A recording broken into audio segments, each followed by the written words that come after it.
questions, and often they will reply, well, what about what you did against ISIS?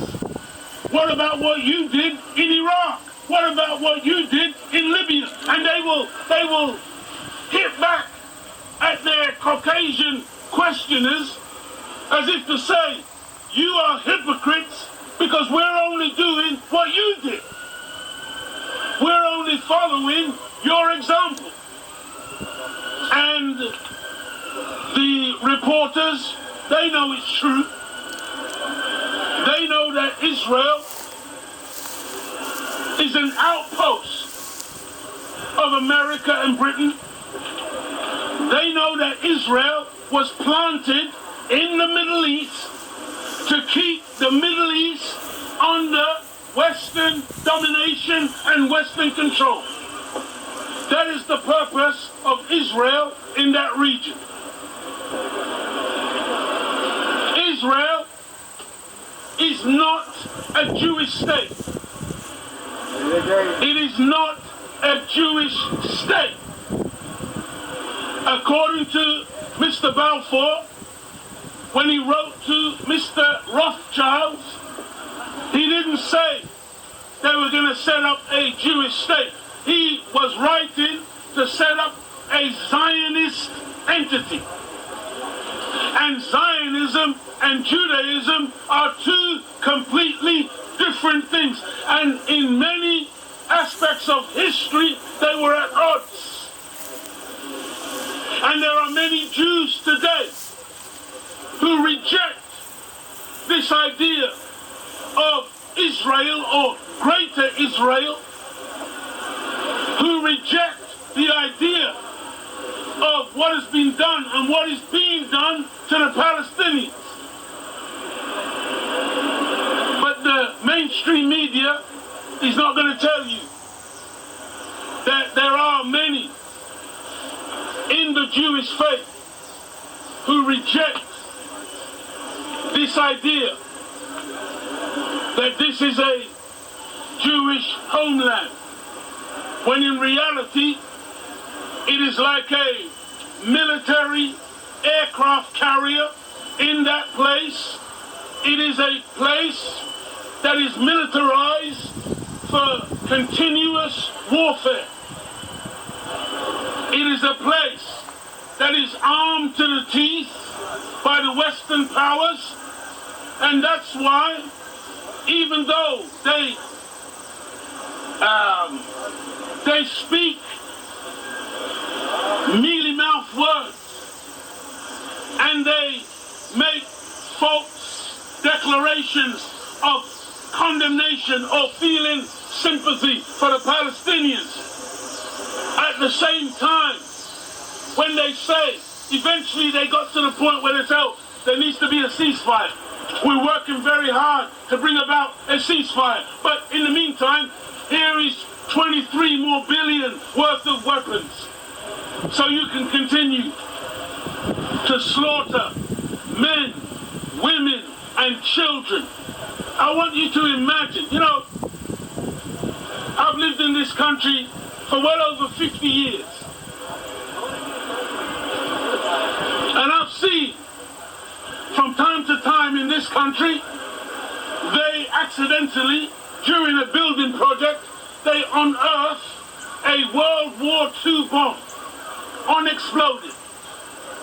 And when they find that unexploded ordnance, there is a huge panic and an emergency and an evacuation in order to protect that neighborhood, just in case that bomb should go off and injure a person or many persons, because they are demonstrating a care for their population and the fact that they don't want there to be any injuries whatsoever. They take no chances. That place will be cordoned off. The bomb disposal people will come in. Even if they have to put people up for days in a hotel, they will do whatever it takes to protect one life from being harmed. I want you to imagine for a second, especially those of you who have got children at home. I want you to imagine in excess of 16,000 children, many of them babies, being torn to pieces by 2,000-pound bombs supplied by the British and the Americans. And you think that at some point, when this is all done and over, that Israel can get back to business as usual and it's going to be normal runnings? I mean, honestly, you live in a strange universe. When I listen to the news and I hear over and over again Israelis and other talking heads from Britain and other parts of the world, and they're saying, well, whatever happens, at the end of this process, Hamas cannot be in any kind of power.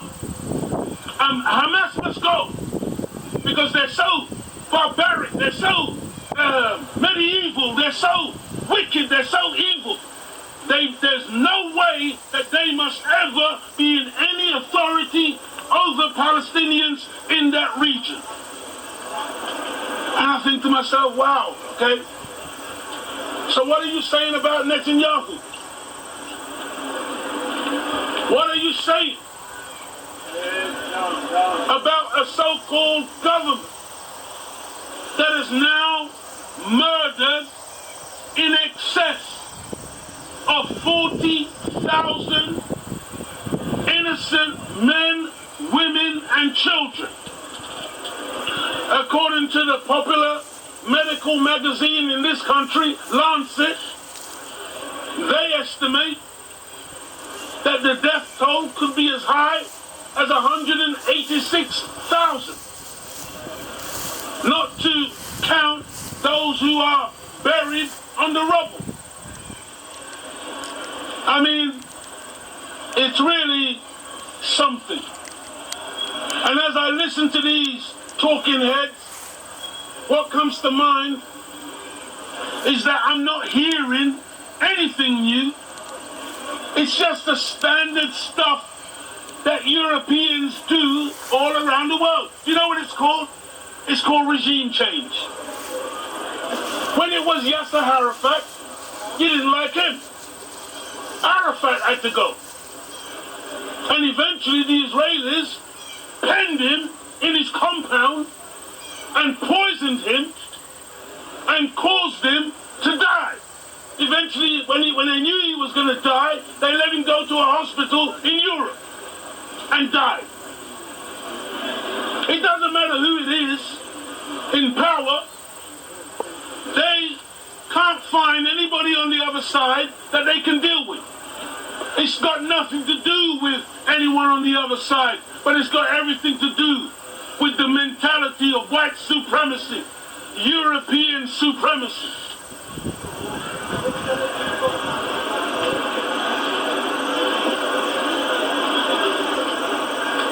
Now it's Hamas. They're the new bogeymen. And every time they find one. Once upon a time, they gave Saddam Hussein $80 billion. You didn't hear what I said? They gave Saddam Hussein $80 billion to attack Iran. Saddam was their friend then.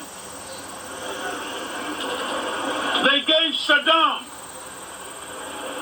military intelligence from their satellites so they could look at the Iranians in their attempt to defeat the Iranian revolution, Islamic revolution. And then at a certain point in time, they fell out with Saddam. And Saddam became the new bogeyman.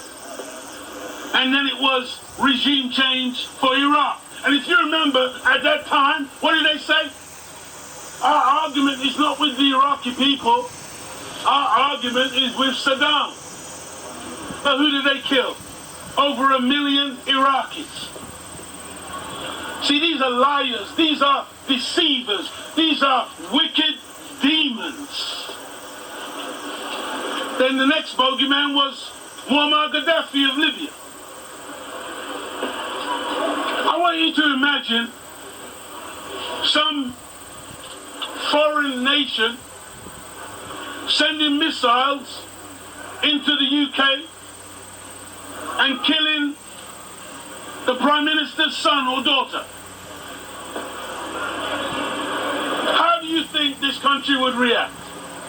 But they could do that to Libya, to Gaddafi. They murdered Saddam's 2 sons, murdered his family, murdered him in the sham trial that they held. Then they went to Assad in Syria.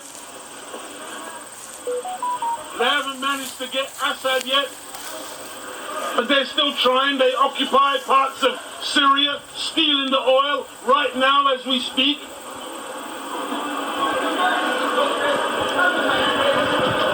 You all watch your news, right?